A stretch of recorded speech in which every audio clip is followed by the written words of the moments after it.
Hello students, once again आज एक और कैलकुलेशंस ले रहे हैं हम। वो है बोहर्स मॉडल का कैलकुलेशन, रेडियस का, वेलोसिटी का, एनर्जी, उसमें काइनेटिक एनर्जी, पोटेंशियल एनर्जी और टोटल एनर्जी। ये सब हम आज देखेंगे। क्या करने जा रहे हैं आज का टॉपिक, बोहर्स मॉडल में कैसे उसने कैलकुलेशन किया था रेडियस का, मतलब न्यूक्लियस से इलेक्ट्रॉन का डिस्टेंस, रेडियस। ठीक है, किसी भी शेल का अगर हमने निकालना है, जैसे ये मान लो हमारी फर्स्ट शेल है, n is equal to 1, first shell, this is a nucleus, right. और उसका फिर वेलोसिटी, इलेक्ट्रॉन वेलोसिटी है उसके अंदर, एक इलेक्ट्रॉन के अंदर, ठीक है, वेलोसिटी, इसको Vn रीड करते हैं। इसके ऊपर इलेक्ट्रॉनिक चार्ज है, इलेक्ट्रॉन के ऊपर नेगेटिव, ठीक है। न्यूक्लियस के पास चार्ज Ze लिखते हैं, जहां पर Z जो है वो उसका एटॉमिक नंबर है, ये पॉजिटिव चार्ज है, एटॉमिक नंबर। तो न्यूक्लियस के पास चार्ज है Ze, ठीक है, एटॉमिक नंबर, और उसका चार्ज E 1.6 × 10⁻19 कूलम, जिसकी वैल्यू होती है। इलेक्ट्रॉन के ऊपर इलेक्ट्रॉनिक चार्ज है, इलेक्ट्रॉन एक वेलोसिटी से घूम रहा है। फिर यहाँ पर जो इस इलेक्ट्रॉन है, इसके पास एक एनर्जी पोजेस्ड है, एक उसके पास है पहले तो ई टोटल। वो ई टोटल काइनेटिक एनर्जी है प्लस पोटेंशियल एनर्जी है, इसके अंदर दो तरह की एनर्जी स्टोर्ड है। तो टोटल एनर्जी वो किसी भी आप शेल में निकाल सकते हो, जैसे इसको ऐसे लिख सकते हैं, E total in nth shell, n is shell number. तो किसी भी शेल नंबर में आप ये काम कर सकते हो। तो आज हम इसकी कुछ कैलकुलेशन सीख रहे हैं। जो पीछे हमने फॉर्मूले डिराइव किए थे, वो इसका जो यूज है वो आपको थोड़ा सा एडवांस लेवल पे ज़्यादा रहेगा, एडवांस लेवल्स पे। मतलब इसके जो क्वेश्चंस की प्रोबेबिलिटी है वो जो लास्ट के 10 to 20% है उसके अंदर रहता है। अगर आपको जेईई मेंस लेवल पे करना है या मेडिकल लेवल पे करना है तो थोड़ा सा इसका प्रोबेबिलिटी कम है। एडवांस लेवल पे मेडिकल के अंदर कभी कभी थोड़े थोड़े इसके रिलेटेड क्वेश्चंस आ जाते हैं, जेईई मेंस में भी थोड़े आ जाते हैं बेसिक टच के। एडवांस लेवल पे आपको थोड़ा सा ये ज़्यादा बेनिफिट देता है कैलकुलेशंस में, ठीक है। तो इसके बारे में हम कैलकुलेशंस करने जा रहे हैं। तो जैसे इलेक्ट्रॉन जो है वो जब रिवॉल्व कर रहा है न्यूक्लियस के अराउंड, तो इसके अंदर दो तरह के फोर्सेज होते हैं। एक तो होता है बाहर आउटवर्ड्स, जिसको हम सेंट्रीफ्यूगल फोर्स कहते हैं, सेंट्रीफ्यूगल फोर्स, ठीक है। एक उसका इनवर्ड फोर्स है, इसको सेंट्रीपिटल फोर्स कहते हैं, सेंट्रीपिटल फोर्स। तो one is the centripetal force, other is the centrifugal force. जिसका सेंट्रीफ्यूगल फोर्स होता है, सेंट्रीफ्यूगल फोर्स, ठीक है, उसकी वैल्यू होती है mv²/r। जैसे आपने पढ़ा भी होता होगा सेंट्रीफ्यूगल फोर्स इसके अंदर, सर्कुलर मोशन के अंदर 9-10 के अंदर के क्लास के अंदर।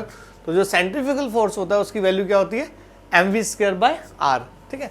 इसी तरह से सेंट्रीपिटल फोर्स हम करते हैं, सेंट्रीपिटल फोर्स, ठीक है। जो सेंट्रीपिटल फोर्स है इसकी वैल्यू ये इलेक्ट्रोस्टैटिक्स से आती है, फिजिक्स में इलेक्ट्रोस्टैटिक्स से, ठीक है। इसकी वैल्यू ये होती है k Ze into E/r², which is equal to k Ze²/r²। तो एक तो हमारे पास है सेंट्रीपिटल फोर्स और एक है सेंट्रीफ्यूगल फोर्स। जो सेंट्रीपिटल फोर्स है उसकी वैल्यू है k Ze into E/r², ठीक है। जो सेंट्रीपिटल फोर्स है वो r² के इनवर्स चलता है, और जो सेंट्रीफ्यूगल फोर्स है वो r के इनवर्स चलता है। तो इसका वैल्यू mv²/r है, पहले तो ये ध्यान रख लेना, ठीक है। और इसका वैल्यू है k Ze²/r², ठीक है। अब ये दोनों आपस में बैलेंस्ड होते हैं, बैलेंस्ड मतलब इक्वेटेड, ठीक है। अब उसकी वैल्यू हम ऐसे लिख सकते हैं, mv²/r is equal to k Ze²/r²। तो इसका इक्वेशन बन जाता है mv²/r is equal to k Ze²/r², ठीक है। इससे हम v निकाल लेते हैं। अब v² की वैल्यू ये ऐसे हो जाती है k Ze²/r², r से r कैंसिल, ठीक है, ऐसे। तो रह गया K Z square by M R, ये वी स्क्वायर की वैल्यू हो जाती है हमारी। तो वी स्क्वायर की वैल्यू होगी K Z square by M R. ठीक है, अब एक बोहर्स का पोस्टुलेट है जो हम आगे ड्राइव भी करेंगे according to Bohr's postulate. Bohr's postulate, तो बोहर्स पोस्टुलेट के हिसाब से जो MVR होता है उसकी वैल्यू होती है NH/2π। इसको Bohr's postulate of angular momentum कहते हैं। तो Bohr's postulate of angular momentum is MVR is equal to NH/2π। ठीक है, अब इससे हम V लिख सकते हैं। यहाँ पर जो V है उसकी वैल्यू ये हो जाती है V इज इक्वल टू, यहाँ से अगर आपको लिखना हो तो NH/2π mr, ये वेलोसिटी है। ठीक है, तो वेलोसिटी क्या हो जाती है NH/2π mr। तो ये हमारे पास वेलोसिटी आ गई। अब इस वेलोसिटी से अब इसको V से जो हमारे पास है V, जैसे यहाँ पर V स्क्वायर है तो इसको हम V स्क्वायर लिख सकते हैं यहाँ पर। अब इसका अगर हम V स्क्वायर करें तो V स्क्वायर की वैल्यू ये बन जाती है V square is equal to n square h square by 4π square m square और r स्क्वायर। राइट, इधर से V स्क्वायर ये है K Z square by M R, इधर से ये है, इन दोनों को हम इक्वेट कर सकते हैं।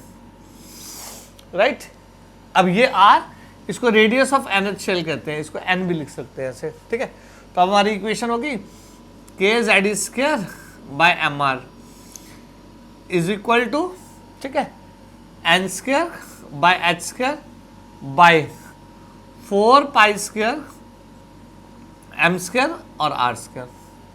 राइट, ठीक है, तो 4π square m square r square. अब यहां से कुछ कैंसिलेशन हो जाता है, जैसे m से m कैंसिल हो गया आपका, जैसे r से r कैंसिल हो गया आपका। ठीक है, इससे हम रेडियस ऑफ NH शेल निकाल सकते हैं। अब radius of NH shell is this one, Rn is equal to आपका n square h square by 4π square, ठीक है, mr के जेड स्क्वायर। ये हमारा रेडियस का वैल्यू हो जाता है। तो radius of NH shell is given by what, n square h square 4π square m K Z square. ठीक है, तो ये गया, सॉरी r तो नहीं आएगा इसमें, r तो इधर आ गया। ठीक है, तो 4π square m K Z square, ये इसकी वैल्यू आ गई। अब इसके अंदर से हमारे पास यहाँ पर देखेंगे तो Rn ये आगे, इससे Rn ये आपको उधर लेके जाना है Rn, तो n square h square 4π square m K Z square ये बन गया। ठीक है, अब इसकी वैल्यू आप जैसे n की टर्म्स में और हम z की टर्म्स में करते हैं तो m h e और k की वैल्यू डालते हैं। अगर हम जो k की वैल्यू होती है वो ये होती है 9 × 10⁹ ठीक है, और उसकी जैसे यहाँ पर आपका है K Z square by R square, ये हमारा फोर्स होता है। ठीक है, तो दिस इज फोर्स, ऐसे फोर्स। ठीक है, ये भी फोर्स है, ये सेंट्रीफ्यूगल फोर्स है, ये सेंट्रीपिटल फोर्स है, सेंट्रीपिटल। अब फोर्स की यूनिट न्यूटन होती है, आप जानते हो। ठीक है, तो यहां से के की यूनिट निकाल सकते हैं हम। के की यूनिट क्या हो जाती है, न्यूटन मीटर स्क्वायर पर कूलॉम स्क्वायर, ऐसे न्यूटन मीटर स्क्वायर पर कूलॉम स्क्वायर। आगे यूनिट्स में यूनिट्स एंड डायमेंशंस आप देख रहा था मैं फिजिक्स का एक वीडियो, तो उसमें आप यूनिट्स इसकी देख रहे थे, आपकी चल रही है फर्स्ट यूनिट में आई थिंक, तो वहाँ पर आप ऐसे यूनिट पढ़ ही रहे थे। ठीक है, तो इसका के का यूनिट हो जाता है 9 × 10⁹ इसकी वैल्यू है कांस्टेंट की, न्यूटन मीटर स्क्वायर पर कूलॉम स्क्वायर, ये वैल्यू हो जाती है हमारी। ठीक है, अब इसमें जैसे रेडियस की वैल्यू है, अब अगर इसकी वैल्यूज आप फीड कर दो, जैसे आप h स्क्वायर की वैल्यू फीड कर दो, ठीक है, h स्क्वायर की पाई कांस्टेंट है वैल्यू, ठीक है, m इलेक्ट्रॉन की वैल्यू पुट कर दो, उसका इलेक्ट्रॉनिक का चार्ज फीड कर दो, ये सब फीड कर दो मीटर से, फिर जब इसको आर्मस्ट्रांग में कन्वर्ट करते हैं तो ये वैल्यू ऐसे आती है 0.529 into n square by Z, जो हम पहले भी हम लिख चुके हैं। तो एक्चुअली हम ये यूज करते हैं, शॉर्ट में हमने इतना यूज करना है in the unit of what, angstrom, ये आर्मस्ट्रांग यूनिट में। तो पूरा रेडियस लिखे तो n square h square by 4π square m K Z square है। ठीक है, बाकी कांस्टेंट है, कांस्टेंट की अगर वैल्यू डाल दें तो रेडियस की वैल्यू ये आ जाती है 0.529 into n square by Z. You will remember कि आर जो फर्स्ट शेल का अंदर हमारे पास रेडियस होता है, radius of first shell in the hydrogen atom, इसकी वैल्यू 0.53 आप राउंड फिगर में लिख सकते हो। इसको हम बोहर्स रेडियस कहते हैं, जो हम पहले भी लिख चुके हैं। तो ये क्या हो जाता है, बोहर्स रेडियस। ठीक है, तो ये तो हमारे पास आ जाती है पहले रेडियस। तो रेडियस की वैल्यू हो जाती है 0.529 into N square by Z, और ये एन स्क्वायर के डायरेक्ट प्रोपोर्शनल होता है, जेड के इनवर्स प्रोपोर्शनल होता है। इसके बाद हमारे पास आ जाता है, अब देखो एंगुलर मोमेंटम जो है वो हमारे पास दिया जाता है M V R is equal to N H by 2 pi, ये हमारे पास ये है। ठीक है, तो M V R is equal to हमारे पास क्या है, एन एच बाई 2 पाई। यहां से आप v लिख सकते हो, तो हमारा वी एन ऐसे हो जाता है, V N is equal to N H by 2 pi M R. तो ये हमारी v की वैल्यू हो गई, right, N H by 2 pi M R. इससे हम वेलोसिटी निकाल सकते हैं, यहां से वेलोसिटी वी एन। ठीक है, तो वी एन की वैल्यू होगी हमारे पास N H by 2 pi M R. ठीक है, अब r की वैल्यू हमने ये डाल देनी है ऐसे, this one N square by H square, right, और 4 pi square M K Z square, right. अब ये ऊपर चला जाएगा, तो जैसे आपका NH से एक NH कैंसिल हो जाता है, यहाँ पर NH से ये NH कैंसिल हो गया।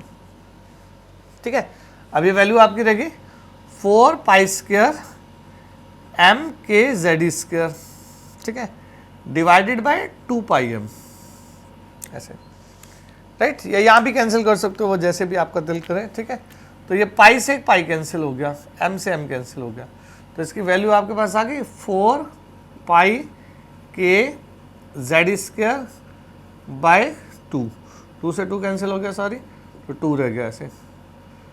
ठीक है, तो वेलोसिटी की वैल्यू जो आ गई आपके पास वो ये आ गई 2 पाई, वेलोसिटी का वैल्यू आ गया आपके पास 2 pi K Z square by N H. एक एन एच बचा हुआ था आपके पास डिवीजन में। ठीक है, तो ये एन एच आ गया आपके पास, इसकी वैल्यू।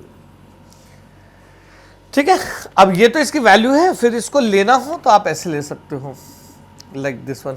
अब पाई की वैल्यू वही डाल दो, के की वैल्यू डाल दो, ई की वैल्यू डाल दो, आप एच की वैल्यू डाल दो। ठीक है, तो इसकी वैल्यू ये आ जाती है 2.18 इंटू 10 की power 6 into Z by N.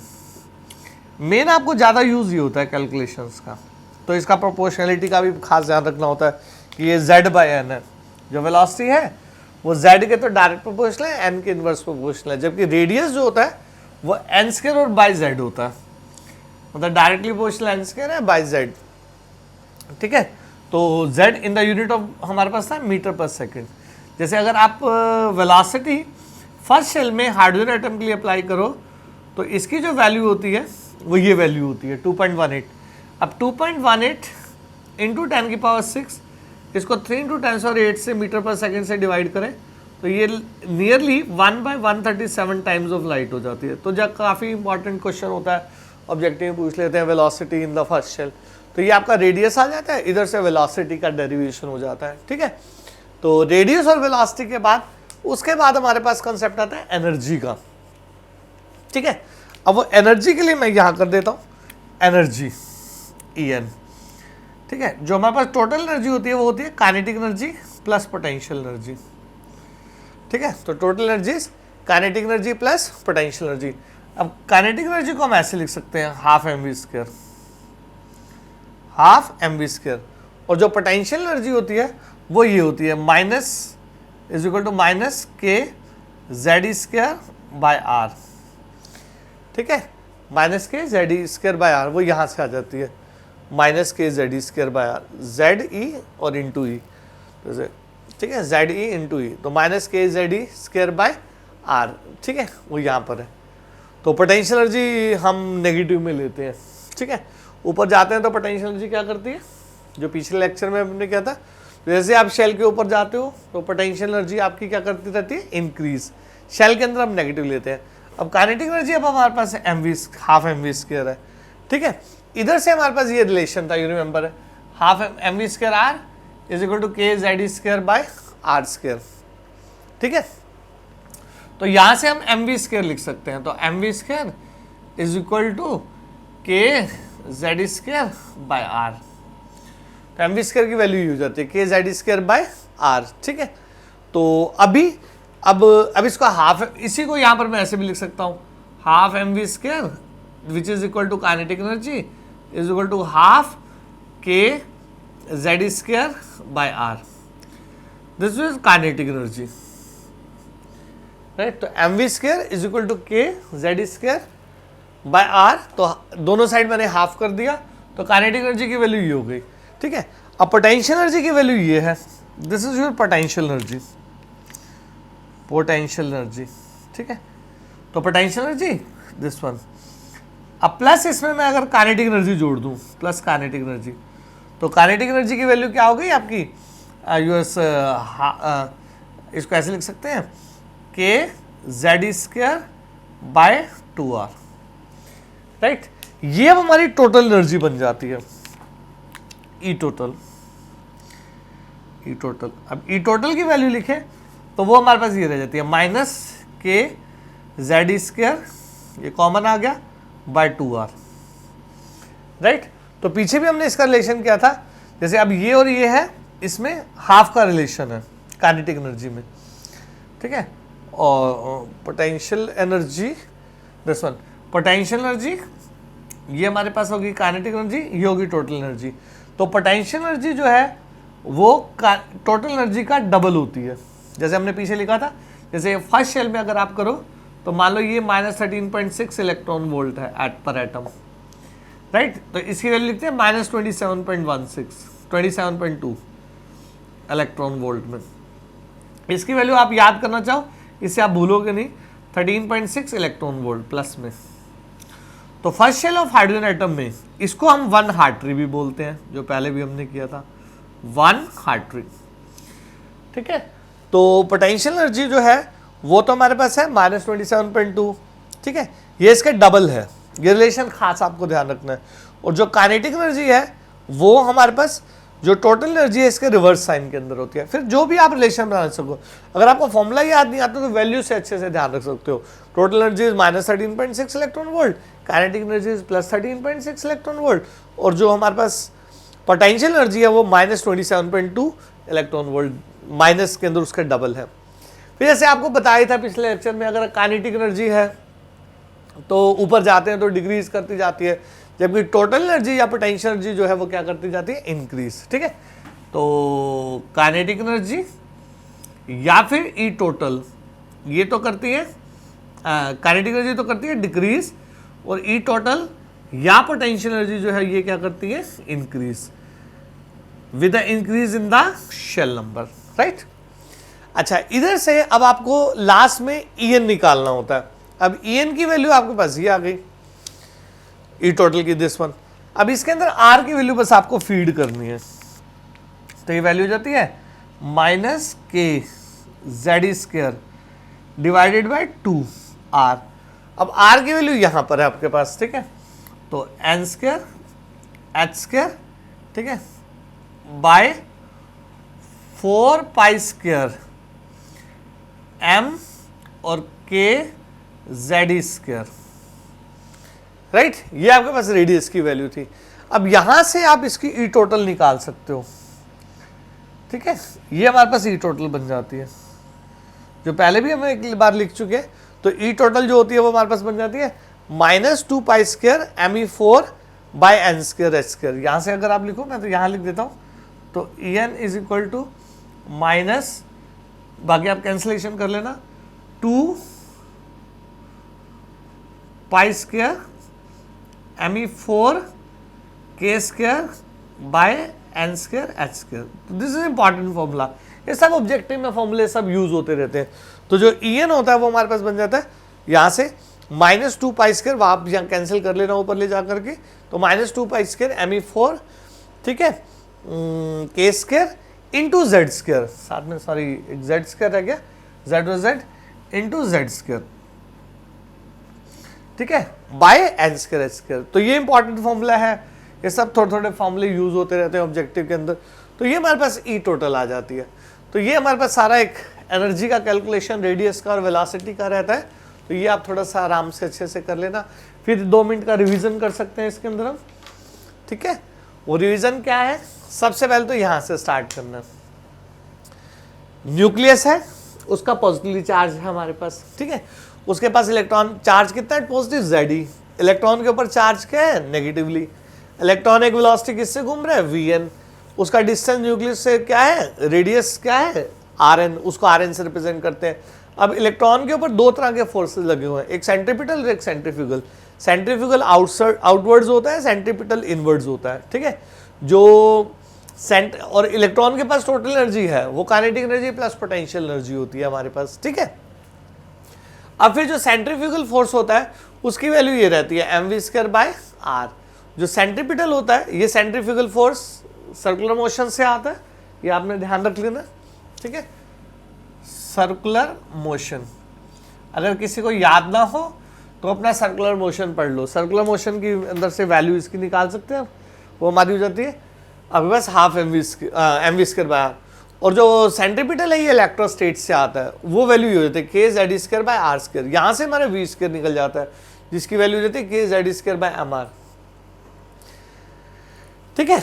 इधर से हमारे पास जो kZ²/mr है, ठीक है, उसको kZ²/mr इज इक्वल टू, इसकी वैल्यू हम यहाँ पर हाँ इक्वेट कर देते हैं, सॉरी हाँ, जो हमारा mv था, mvr is equal to nh/2π था, v की वैल्यू हम लिख करके, हाँ यहाँ से v is equal to nh/2π mr लिख करके mvr is equal to nh/2π, तो मैंने लिखा नहीं था शायद, तो आप यहाँ से लिख सकते हो mvr is equal to nh/, हाँ यहाँ सॉरी यहाँ लिखा होगा, तो mvr is equal to nh/2π, ठीक है।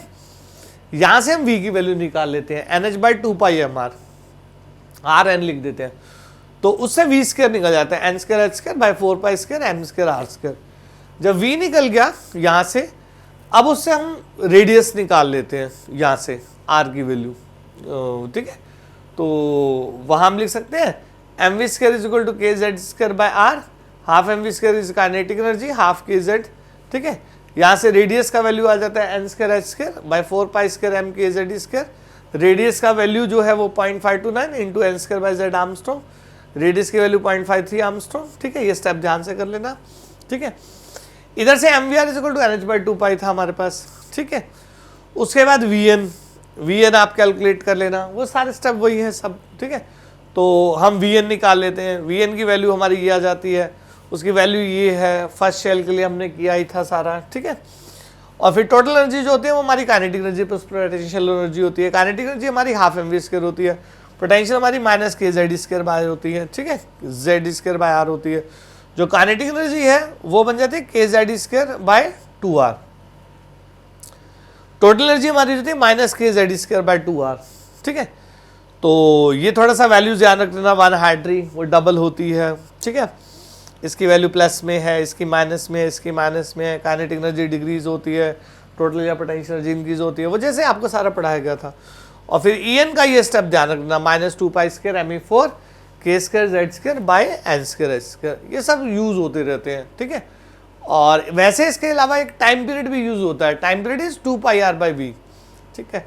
उसके ऊपर हम थोड़ा सा वैसे बाद में बात कर सकते हैं, अभी पहले आप इन चीजों को ध्यान रखना।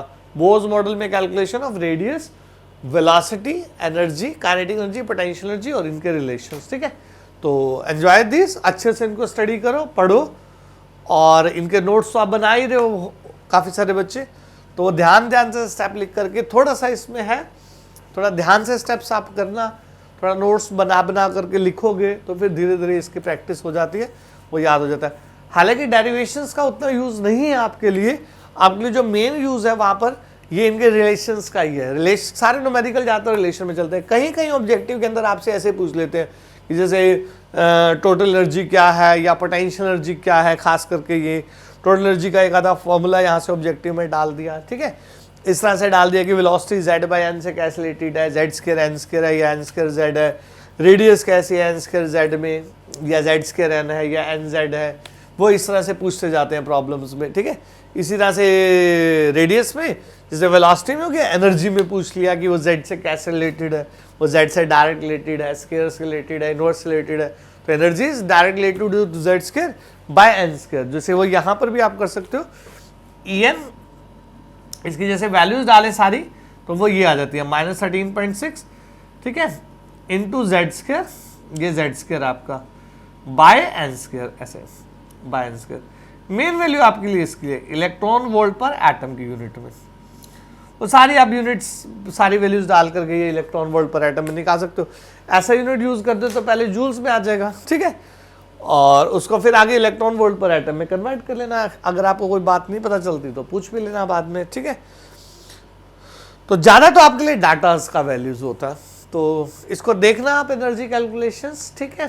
फिर नेक्स्ट टॉपिक में हम और कुछ आगे प्रॉब्लम्स लेते हैं, काम करते हैं, ठीक।